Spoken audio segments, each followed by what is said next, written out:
Oke, jumpa lagi ya dengan saya. Jadi kali ini saya akan membahas ya masalah front panel ya dari sebuah receiver ya. Apa saja kerusakannya ya, terus dampaknya apa saja ya pada sebuah receiver ya. Setelah itu bagaimana cara memperbaikinya ya. Kita saksikan video berikut ini.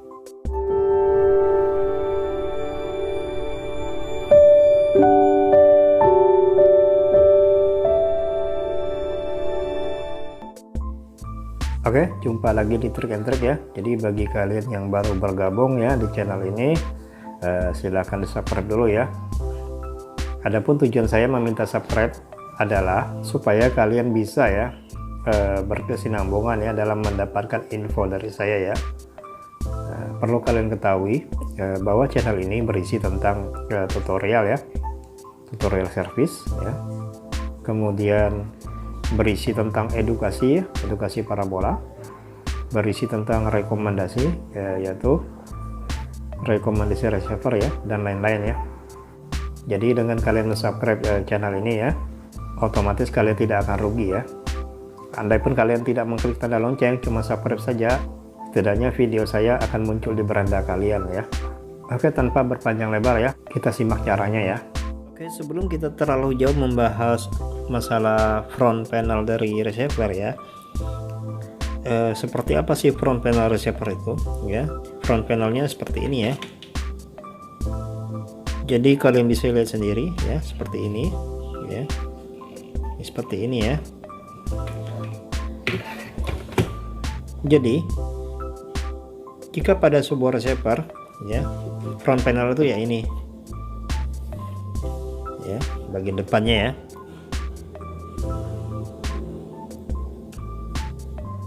Mungkin selama ini ketika sebuah receiver mengalami kerusakan ya, kita hanya menyalahkan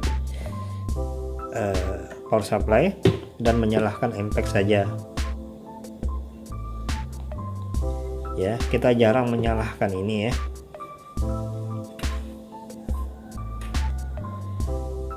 Sebenarnya bagian depan ini, panel depan ini bisa saja rusak ya. Oke ya, apa saja kerusakannya ya, simak baik-baik ya. Oke, pertama, kerusakan pertama biasanya ya, remote tidak respon ya. Jadi remote tidak respon, tetapi ini semua bisa dipencet ya. Jadi pada kasus tertentu ya, ada orang yang sudah mengganti remote-nya ya dengan remote yang baru, tetapi tetap saja tidak respon ya. Mungkin teman-teman sini pernah mengalami hal ini, jadi simak baik-baik ya caranya ya.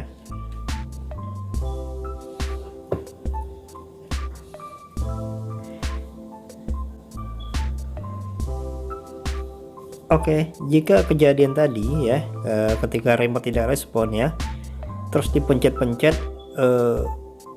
tetapi bisa dipencet-pencet ya, kalian pastikan dulu ya, sebelum kalian membongkar, kalian pastikan dulu remote-nya dalam kondisi yang baik ya. Jadi untuk memastikan remote dalam kondisi yang baik, caranya seperti ini ya. Hadapkan remote kalian ke kamera ya, kemudian kalian pencet satu persatu tombolnya. Jika lampunya menyala, maka remote-nya dalam kondisi yang baik ya. Oke, gitu ya. Jika remote tidak menyala atau menyala sebagian ya, maka yang harus kalian lakukan adalah dengan membongkar remote. Nah, di sini saya mencontohkan dengan remote yang sudah rusak ya.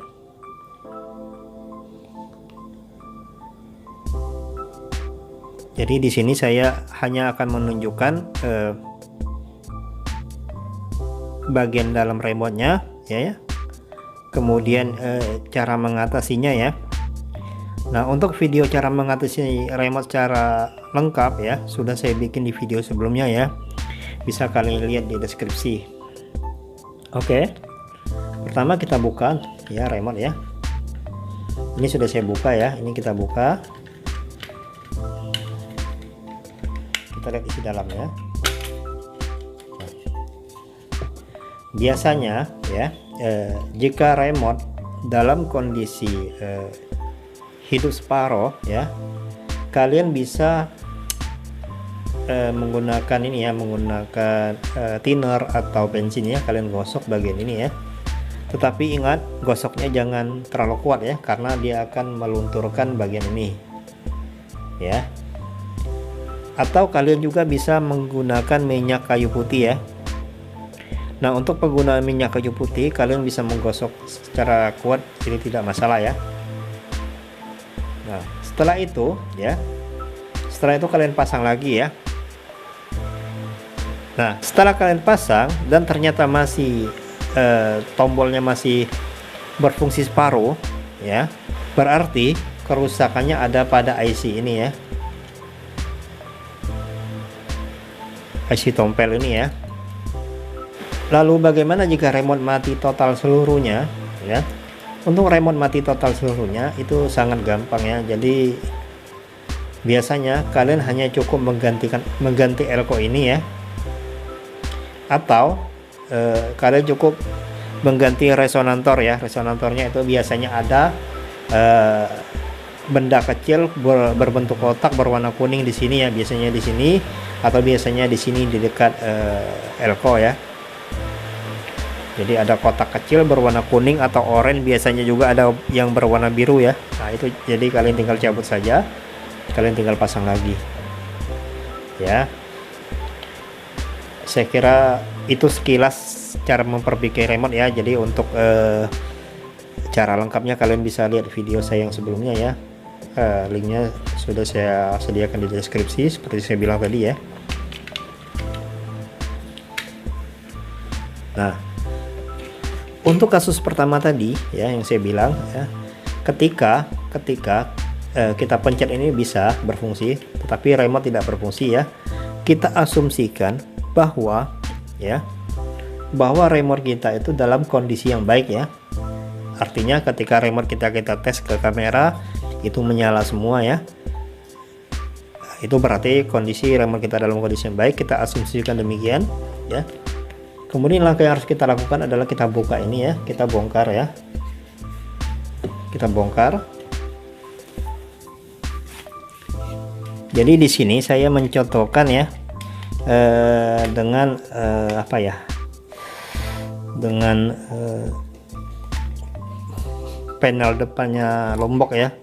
Sebenarnya untuk receiver lain ya, panel depannya ya mirip ya, seperti ini ya, kurang lebih sama ya, isi dalamnya juga sama ya, kurang lebih ya.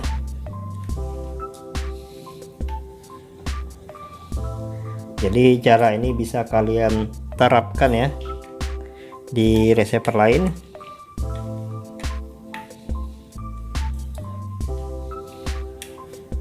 Jadi ketika dia tidak berfungsi tetapi bisa dipencet-pencet, kalian jangan keburu ganti remote sebelum kalian mengecek remote kalian masih bagus apa tidak ya. Nah, jadi di dalam panel itu terdiri atas ya, tombol ya, ini tombol semua ya,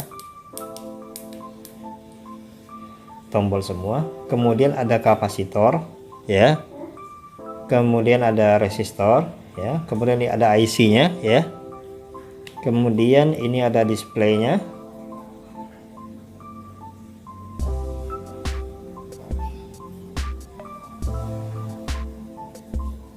Oke, saya gelapin dikit videonya. Kemudian ini ada displaynya ya, kemudian di sini juga ada elko-nya ya, kemudian di sini juga ada sensor remote ya, sama ya, pada dasarnya sama saja ya. Nah, untuk yang MPEG 2 mungkin tidak ada USB-nya di sini, tetapi untuk MPEG 4 biasanya ada USB ya. Jadi ketika dipencet-pencet masih bisa berfungsi dengan baik ya, terus remote kita juga dalam kondisi baik, biasanya kerusakannya ada pada sensor ini ya. Jadi kalian tinggal cabut dan tinggal ganti saja sensor ini ya, kalian beli. Atau bisa juga kerusakannya pada resistor yang ada di dekat sensor itu ya. Jadi sebelum kalian mengganti sensor ini, kalian cek dulu resistornya ya, kalian cek dulu warna gelangnya apa, terus kalian ukur ya apakah sesuai nilainya. Kemudian jika sesuai, maka kalian cukup mengganti ini ya. Oke ya. Oke, kerusakan yang kedua adalah ya, jika remote berfungsi dengan baik ya, tetapi ini tidak bisa dipencet, atau remote berfungsi dengan baik tetapi remote tidak merespon dan juga ini tidak bisa dipencet ya. Biasanya itu kerusakannya pada salah satu tombol ini ya. Jadi kalian bisa cabut ya, kalian cabut kemudian kalian ganti ya. Atau kerusakan juga bisa terjadi pada IC ini ya, kalian bisa cabut dan bisa ganti ya. Untuk tipe IC nya ya, kalian jangan tanya ke saya ya, kalian lihat saja sendiri ya, karena tipe IC nya berbeda-beda ya, tiap panel ya, tiap merek receiver, tiap panel ya, tipe IC nya berbeda-beda. Jadi tolong jangan tanyakan ke saya, kalian lihat saja sendiri kodenya apa, kemudian kalian beli sendiri ya. Oke, lanjut ya. Kemudian penyakit selanjutnya adalah ya, tulisan pada display ya hilang atau gelap, atau hurufnya tidak utuh. Biasanya ya, itu kerusakannya pada resistor ini ya, pada resistor di sekitar display ya, atau bisa juga kerusakan di elko sekitar display, atau bisa juga kerusakan pada IC ini ya. Tetapi pada umumnya jika terjadi kerusakan display itu ya, terjadi pada kerusakan resistor yang ada di sekitarnya dan elko yang ada di sekitarnya ya. Sedangkan untuk IC ini jarang rusak ya. Bisa juga itu kerusakannya pada display itu sendiri ya, tetapi ini jarang terjadi. Biasanya sih dari ini ya, pengalaman saya pribadi itu dari resistor dan dari elko ya. Kemudian bagaimana jika dia mata merah ya, atau mati total ya, dengan syarat ini bukan kerusakan pada power supply dan impact. Biasanya dia hanya kerusakan pada kabel ini ya. Jadi kalian cukup mengganti kabel ini, kemudian mudah bukan?